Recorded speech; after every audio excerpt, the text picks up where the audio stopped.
என் இனிய அன்புள்ளங்களே, இயேசு உயிர்த்தெழுந்தார். தூய ஆவியார் நம்மை வழி நடத்துகின்றார்.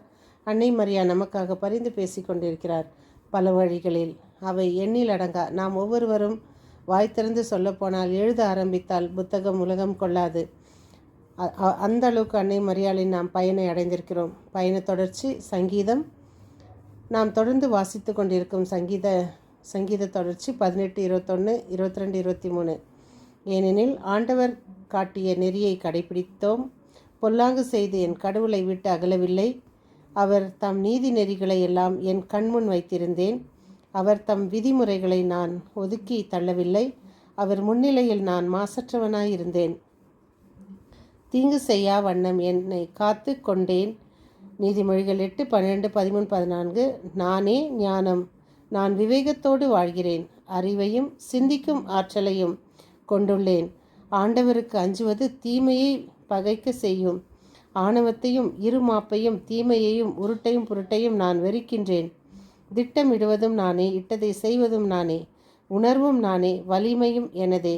இன்றைய வாசகம் திருத்தூதர்கள் பணி நூலிலிருந்து 9, 26, 31. இரண்டாம் வாசகம் 1 யோவான் 3, 18, 24. இன்றைய தூய நற்செய்தி யோவான் 15, 1, 8.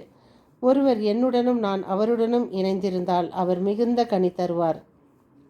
நீங்கள் என்னுள்ளும் என் வார்த்தை உங்களுக்குள்ளும் நிலைத்திருந்தால் நீங்கள் விரும்பி கேட்பதையெல்லாம் நடக்கும். நீங்கள் மிகுந்த கனி தந்து என் சீடராய் இருப்பதே என் தந்தைக்கு மாட்சி. பாருங்கள், இதுதான் ஆண்டவருக்குள்ளே நாம் நிலைத்திருக்கணும். ஆண்டவருக்குள்ளே நிலைத்திருந்தால் நாம் எது கேட்குறோமோ அது நிச்சயமாக கிடைக்கும் நமக்கு. அதான் ஆண்டவருடைய வார்த்தை பொய் கிடையாது. அவர் நம்மளுக்கு மந்திரம் தந்திரம் செய்யலை. அவர் நம்மளுக்கு எதுவுமே மேஜிக் பண்ணல. அவர் சொல்வது நடக்கும், சொல்வது நிறைவேறும். அவர் சொல்வதை போல் நாம் நீதி நேர்மை உள்ளவர்களால் இருக்கணும். அதுவும் முக்கியம்.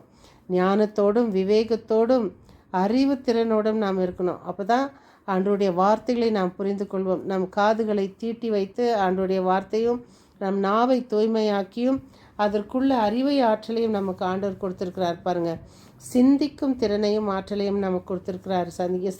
நீதிமொழிகள் சொல்வது போல். இதுக்கு ஒரு அழகான விளக்கம் இருக்குது. சீராக் ஞான நூல் 17, 5, 6, 7, 8, 9, 10, 12 அது வரலாம் இருக்குது. ஆனால் 5, 6 தம் அறிவை பயன்படுத்தும் உரிமையை ஆண்டவர் அவர்களுக்கு அளித்தார். 6வதாக தம் அறிவு திறனில் பங்கு கொடுத்தார். அந்த அறிவையும் விளக்கும் பகுத்தறிவை 7வது கொடையாக வழங்கினார். நமக்கு இப்போ 7ஆம் அறிவுனா என்ன ஞாபகம் வரும்? யார் கண் முன்னால் நிற்குவாங்கோ? ஓகே. ஆனால் ஆண்டவர் கொடுத்துருக்கிற 7ஆம் அறிவு பாருங்கள், அது என்னன்னா விருப்புரிமை, நாக்கு, கண், காது ஆகியவற்றையும் சிந்திப்பதற்கு ஒரு உள்ளத்தையும் அவர்களுக்கு கொடுத்தார். அறிவாலும் கூர்மதியாலும் நிரப்பினார். நன்மை தீமைகளையும் அவர்களுக்கு காட்டினார். அவர்களின் உள்ளத்தை பற்றி விழிப்பாயிருந்தார்.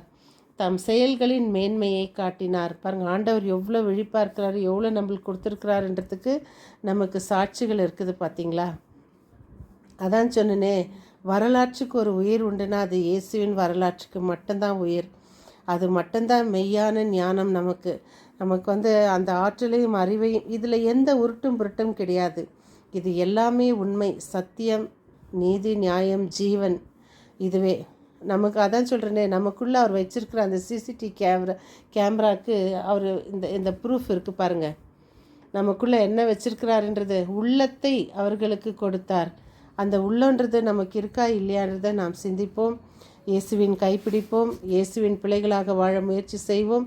நீதி நேர்மையோடும் யாரையும் மோசம் செய்யாமல், ஏமாற்றாமல், பகைக்காமல், அன்போடு ஒருவரை ஒருவர் வாழ ஆண்டவருள் இணைவோம். மீண்டும் சந்திக்கும் வரை உங்கள் அன்பு தோழி.